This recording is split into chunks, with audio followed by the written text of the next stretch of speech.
a lot of people have heard the Mayer Amschel Rothschild quote or this quote, which I'll share, which is largely attributed to Henry Kissinger, who was Secretary of State, I believe, with Richard Nixon. But from the numerous times I've looked, it's not actually, no one can actually verify it's his.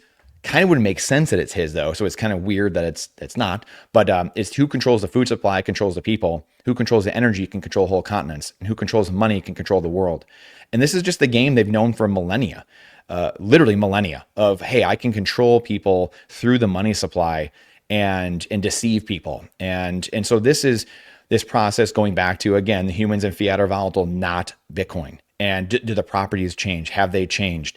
And so moral of this whole story is that in a free market, you still have ups and downs. Even on a Bitcoin standard, you will still have ups and downs, but they will be way less pronounced because the Federal Reserve or the central banks or the Kissingers of the world or the Rothschilds, they come in and they use fear, emotion, right? Like humans sell through emotion, not logic.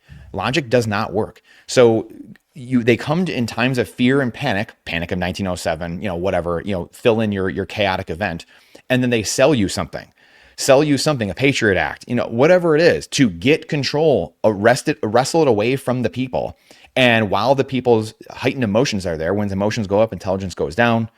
And so we have these simple ups and downs that will, just like in a Bitcoin standard world, you will still have these ups and downs, just typical logistics constraints. Like, oh, the truck didn't make it today to deliver some food. So guess what? The prices went up a sat. Everything across the board just went up a sat because the truck didn't show up. But a central planner looks at that and says, oh my gosh, that's an injustice. We need to implement some type of subsidy, some type of regulation, some type of thing so these things don't happen. And that's how we always get into this fiat, circus that we devolve into as society. So you're going to have these little ups and downs over time, but they're going to be a fraction of what we deal with now. But it's okay. That's the free market doing its thing. Then it balances out. The truck comes the next day. Prices then come back into equilibrium. Then everything was 5 sats, a loaf of bread. Now it's 4 sats. It's back to 4 sats again. And so that's this world that we are entering.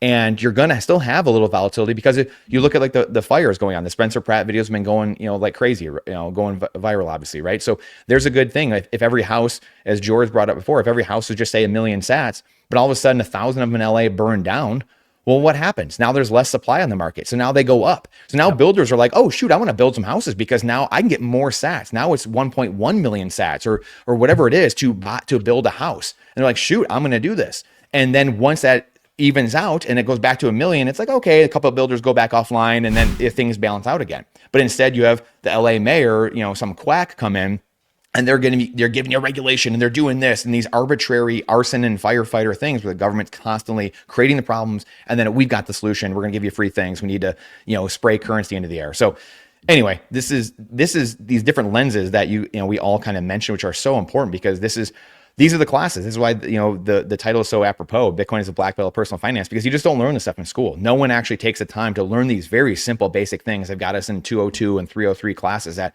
mean absolutely nothing and discounted flat cash flows and the things that most people never, ever in a million years need to know. These are the simple things that the average person has to know so we don't make these mistakes over and over again. If we kind of think back to like this is everything we've talked about so far is kind of supply demand, right? So kind of think about it through that lens for a second here. The truck not showing up with the chips, that's a lack of supply, right? That brings down the supply. So the price goes up. When you think about it this way, we know the supply, and that's what makes Bitcoin super interesting to me because in the fiat system, we don't know what the demand is going to be like. We also don't know what the supply is. So it's like a real guessing game to try to price anything, right? And it's funny, but it's like true. It's crazy that we just kind of live in this insane world and we accept that as reality. But like in Bitcoin, we know what the supply is. That never changes, right? That never changes. It might go from 20.02 million to 21 million in the next 114 years, but really it's not going to change that much. But the demand is going to change. And so right now, let's just say that there's 100,000 people in Bitcoin who understand Bitcoin. That's the demand, 100,000. So when 5,000 of those people decide that they want to sell that, that's 5,000 less demand. That's 95,000 people now who want Bitcoin. It goes down. Price goes down. Less demand, same supply, price goes down. But when you extrapolate that out into millions and billions, and all of a sudden those 5,000 people don't want Bitcoin anymore, nothing changes because the pool is so much bigger now. The people who want Bitcoin, that number of people has grown significantly. And so these day-to-day changes, week-to-week changes, they don't really impact the price at that point, the fiat price of Bitcoin, because there's just so much more demand. But basically what Brandon just talked about there was that this it's still so very small that any changes in demand actually have a big impact on the price. Whereas as that demand of people who want Bitcoin goes up and up and up, even if a couple people decide they don't want it, it is not going to change, right? It's kind of a one-way street going up overall. And so we are going to eventually get less volatile, but it's all just kind of goes back to supply and demand. And it's just a really easy way to think about the world through that lens. And it makes way more sense when you're on a Bitcoin standard because the supply doesn't change there. So it's a lot easier to price things.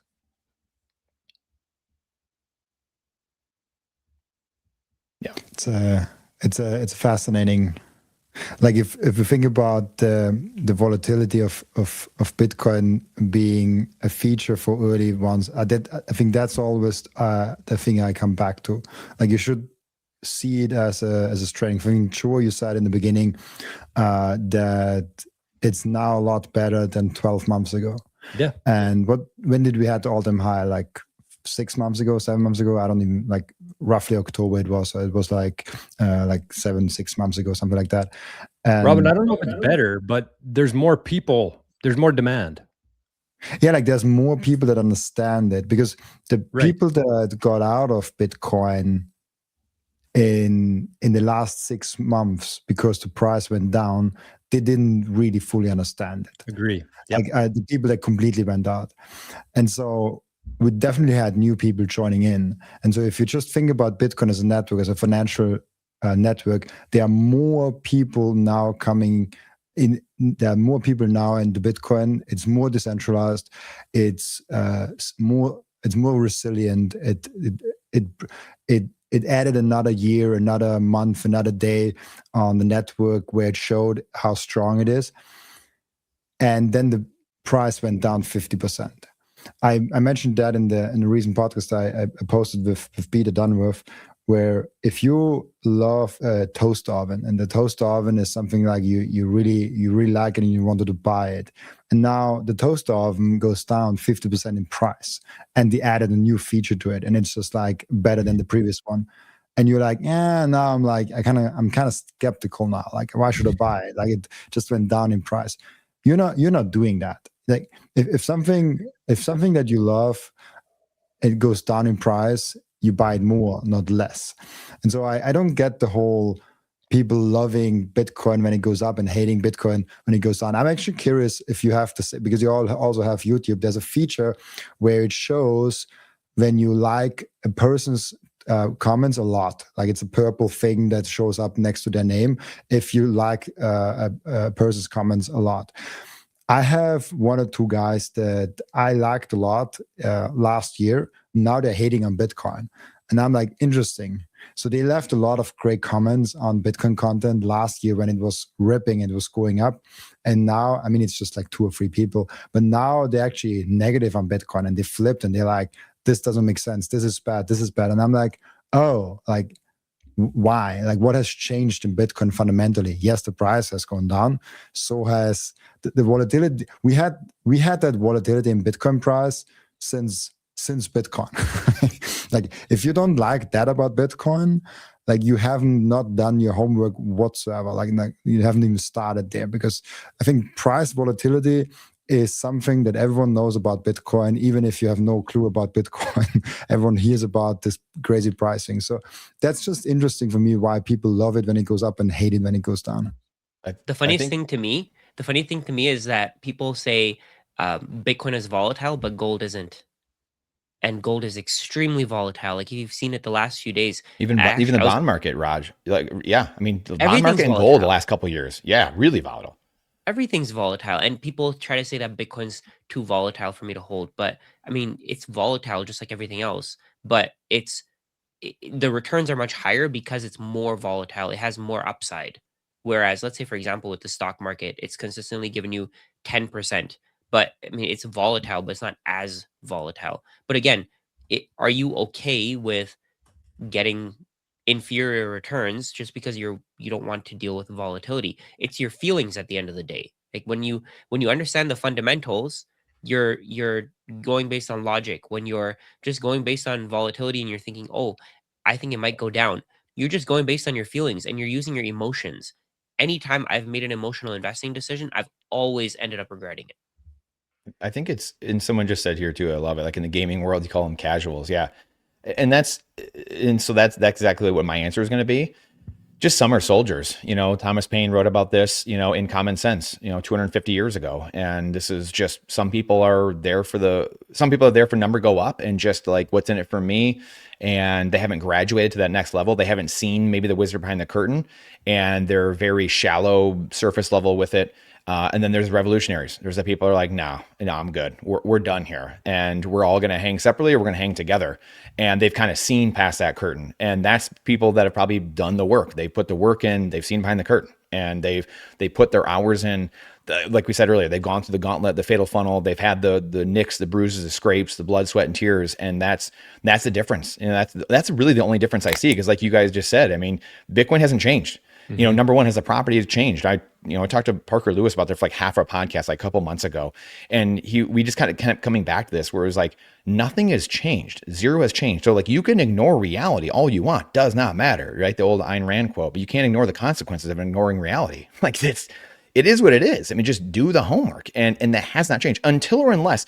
So like, his thing was, every time you start an argument with Bitcoin, you have to come back to that first principle of, has anything changed? Okay, if it hasn't, then, so again, everything flows from there every single time. It does not matter.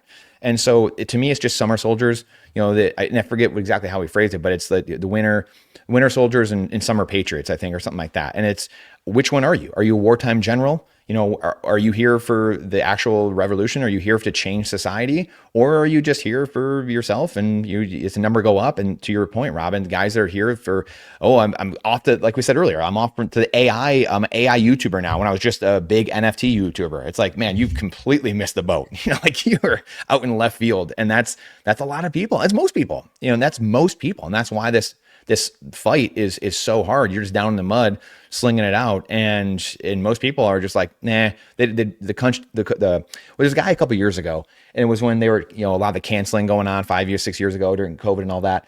And it was this big football player, and they were trying to cancel Chick-fil-A. And this was the greatest response ever. And it's my response all the time. And it doesn't always work because you kind of have to know the context, but they were trying to cancel it. And someone was like calling him out, and he had like a video of him like eating. That's what it was. They had a video of him eating Chick-fil-A, basically like middle fingering everyone and be like, F you.